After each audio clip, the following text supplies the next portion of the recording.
नमस्कार. आजच्या या नव्या विश्लेषणात सर्वांचं स्वागत आहे. आज आपण एका अशा विषयावर बोलणार आहोत जो थेट आपल्या घराशी, पालकांशी आणि सगळ्यात महत्त्वाचं म्हणजे लहान मुलांच्या भविष्याशी जोडलेला आहे. तो विषय म्हणजे प्राथमिक शिक्षणात मातृभाषेचा वापर. यावर बरेच गैरसमज आहेत ना, पण आज आपण अगदी पुराव्यानिशी समजून घेऊया की मातृभाषेतून दिलेलं शिक्षण मुलांच्या जडणघडणीत नेमकी काय जादू करतं. चला तर मग लगेचच सुरुवात करूया. आता बघा, सध्या शाळांचे ॲडमिशन सुरू आहेत आणि सगळीकडे एकच गोंधळ दिसतोय. एक मोठा समज असा पसरलाय की बाबा, इंग्रजी माध्यम म्हणजेच बेस्ट क्वालिटी एज्युकेशन. अगदी तळागाळापर्यंत हे मिथक रुजलंय. पण वास्तव काय सांगतं? वास्तव हे आहे की मुलांच्या खऱ्या आणि सर्वांगीण विकासासाठी मातृभाषेतून शिक्षण मिळणं अत्यंत गरजेचं आहे. इंग्रजी ही फक्त एक भाषा आहे हो, ती काय बुद्धिमत्तेची मोजपट्टी नक्कीच नाहीये, हे आपण समजून घ्यायला हवं. तर आजच्या या विश्लेषणात आपण हाच प्रवास उलगडणार आहोत. म्हणजे हे दर्जेदार शिक्षणाचं जे मिथक आहे तिथपासून ते खऱ्या आकलनाचं मानसशास्त्र, मुलांचा आत्मविश्वास, इतर भाषा शिकण्यासाठी मातृभाषेचा कसा फायदा होतो आणि अगदी आपल्या राष्ट्रीय शैक्षणिक धोरणाचा म्हणजे NEP 2020चा याकडे बघण्याचा दृष्टिकोन काय आहे हे सगळं आपण कव्हर करणार आहोत. चला तर मग सगळ्यात आधी या क्वालिटी एज्युकेशनच्या गैरसमजाबद्दल बोलूया. पालकांची जी ही सततची चिंता असते ना, ती थोडी बाजूला काढूया. इथे सगळ्यात लक्षवेधी गोष्ट कोणती माहितीये? जगभरातले शिक्षणतज्ञ आणि मानसशास्त्रज्ञ एका सुरात सांगतात की मूल जेव्हा घरातली म्हणजेच विचार करण्यासाठी आणि रोजचा संवाद साधण्यासाठी जी भाषा वापरतं त्याच भाषेतून जेव्हा त्याला शिकवलं जातं तेव्हा ते सर्वोत्तम शिकतं. हा काही माझा एकट्याचा दावा नाहीये, हे जागतिक संशोधनातून सिद्ध झालंय. बघा ना, मुलाचं ते छोटंसं मन आधीच या जगातल्या नवीन गोष्टी समजून घ्यायचा प्रयत्न करत असतं. त्यात जर त्याला घरच्या ओळखीच्या भाषेतून समजावलं तर त्याचा रिझल्ट कितीतरी पटींनी चांगला आणि सखोल येतो. आता आपण याच्या पुढच्या आणि अत्यंत महत्त्वाच्या पैलूकडे वळूया. ते म्हणजे खऱ्या आकलनाचं मानसशास्त्र. पाठांतराच्या पलीकडे जाऊन मेंदू कसं काम करतो ते बघूया.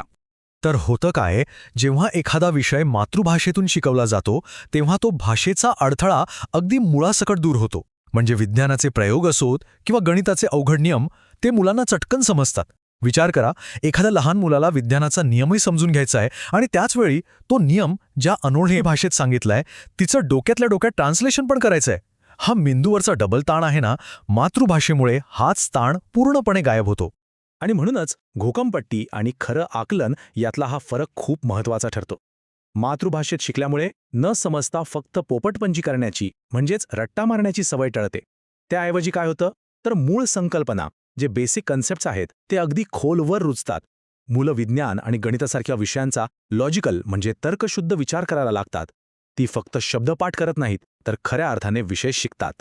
याचाच एक थेट परिणाम मुलांच्या आत्मविश्वासावर कसा होतो ते आता पाहूया. विद्यार्थ्यांचा स्वतःचा आवाज कसा फुलतो हे समजून घेणं खूप रंजक आहे. आपण वर्गातली एक अगदी कॉमन परिस्थिती बघूया. एका बाजूला एक शांत विद्यार्थी आहे जो एखाद्या अनोळखी भाषेच्या भीतीमुळे सतत दडपणाखाली असतो. माझं काही चुकलं तर, लोक हसले तर, या भीतीनं तो बिचारा वर्गात काहीच बोलत नाही. आणि दुसऱ्या बाजूला एक सक्रिय विद्यार्थी आहे जो आपल्या घरच्या ओळखीच्या भाषेत शिकतोय. तो अगदी कॉन्फिडेंटली प्रश्न विचारतो, चर्चेत हिरिरीने भाग घेतो. शिक्षणाचा मूळ हेतूच मुलांची अभिव्यक्ती फुलवणं हा आहे ना, त्यांना गप्प बसवणं नक्कीच नाही. इथे मातृभाषा खूप मोठी भूमिका बजावते. आता साहजिकच अनेकांच्या मनात एक प्रश्न आला असेल आणि तो म्हणजे इतर भाषांचं काय? मातृभाषा हा इतर भाषांसाठी एक भक्कम पाळा कसा ठरतो ते समजून घेऊया. पालकांची सगळ्यात मोठी भीती काय असते?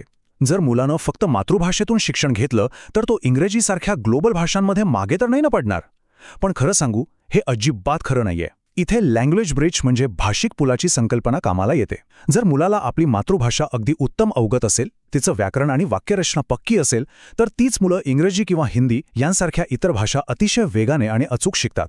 मातृभाषेचा हा भक्कम पाया इतर भाषा आत्मसात करण्यासाठी एक पूल म्हणून काम करतो. म्हणजे थोडक्यात सांगायचं तर मातृभाषा ही इतर भाषा शिकण्यातली अडचण नाही, तर तो एक सुपरफास्ट हायवे आहे. आणि या सगळ्याचा फायदा फक्त वर्गापुरता मर्यादित नाहीये. याचा एक खूप मोठा आणि व्यापक परिणाम आपल्या संस्कृतीवर आणि शाळागळतीच्या प्रमाणावर कसा होतो ते आता बघूया. बघा, शिक्षण म्हणजे फक्त पुस्तकातली माहिती डोक्यात भरणं नव्हे, ते आपली मूल्य आणि संस्कृती पुढच्या पिढीपर्यंत पोहोचवण्याचे एक माध्यम आहे. मातृभाषेतून शिक्षण घेतल्यामुळे मुलांना त्यांच्या मुळांशी एक थेट जोडणी मिळते. त्यांना त्यांच्या भाषेतलं साहित्य, स्थानिक परंपरा यांची नव्याने ओळख होते आणि यातूनच त्यांच्या मनात आपल्या संस्कृतीबद्दल, आपल्या मुळांबद्दल एक सखोल आदर निर्माण होतो. हा सांस्कृतिक वारसा फक्त आणि फक्त आपल्या स्वतःच्या भाषेतूनच खऱ्या अर्थाने पुढे जाऊ शकतो. आता पुढे जाण्यापूर्वी आपण एका खूप गंभीर आणि विचार करायला लावणाऱ्या प्रश्नावर थोडं थांबूया. दरवर्षी इतके हजारो विद्यार्थी त्यांचं प्राथमिक शिक्षण दुर्दैवाने अर्धवट का सोडून देत असतील? शाळा गळतीची म्हणजेच ड्रॉपआउट्सची ही समस्या आपल्याकडे इतकी मोठी का आहे? याच्या मुळाशी नेमकं काय दडलंय? याचं एक अत्यंत मुख्य कारण आहे ती परकीय, न समजणारी भाषा आणि त्यातून निर्माण होणारा अभ्यासाचा प्रचंड ताण. विचार करा, जर रोज शाळेत जाणं म्हणजे एखाद्या न समजणाऱ्या भाषेशी सतत संघर्ष करणं असेल तर कोणाला शाळेत जावंसं वाटेल? साहजिकच मुलं कंटाळतात, घाबरतात आणि शाळा सोडतात. पण याउलट जेव्हा शिक्षण मातृभाषेतून मिळतं तेव्हा विषय समजतात, शाळेबद्दलची आवड निर्माण होते आणि आपोआपच हे गळतीचं प्रमाण लक्षणीयरित्या कमी होतं.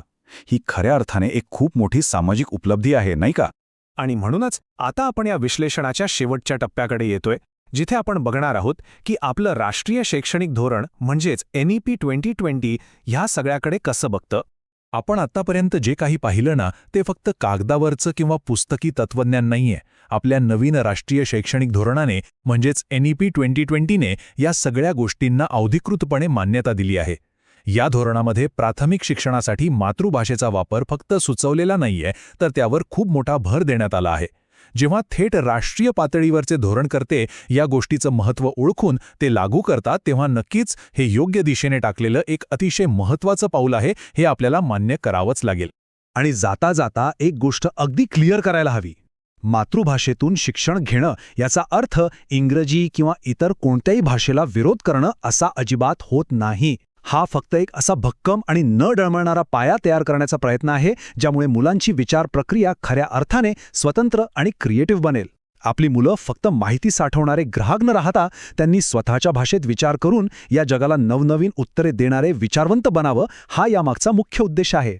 मग आजच्या या सविस्तर विश्लेषणाच्या शेवटी एक अतिशय विचार करायला लावणारा प्रश्न मी आपल्या समोर ठेवून जातो. खरं शिक्षण हे फक्त इन्स्ट्रक्शनचे माध्यम कुठलं आहे यापुरतंच मर्यादित आहे की ते एका सर्जनशील आणि स्वतंत्र मनाला जागृत करण्याबद्दल आहे? आत्तापर्यंत आपण जे काही पुरावे पाहिले त्यावरून एक गोष्ट नक्की सिद्ध होते की मातृभाषा ही त्या जागृतीची सर्वात नैसर्गिक आणि प्रभावी गुरुकिल्ली आहे. यावर नक्की विचार करा. आजच्या या विश्लेषणात सहभागी झाल्याबद्दल खूप खूप धन्यवाद. अशाच एका माहितीपूर्ण विषयासोबत आपण पुन्हा भेटूया.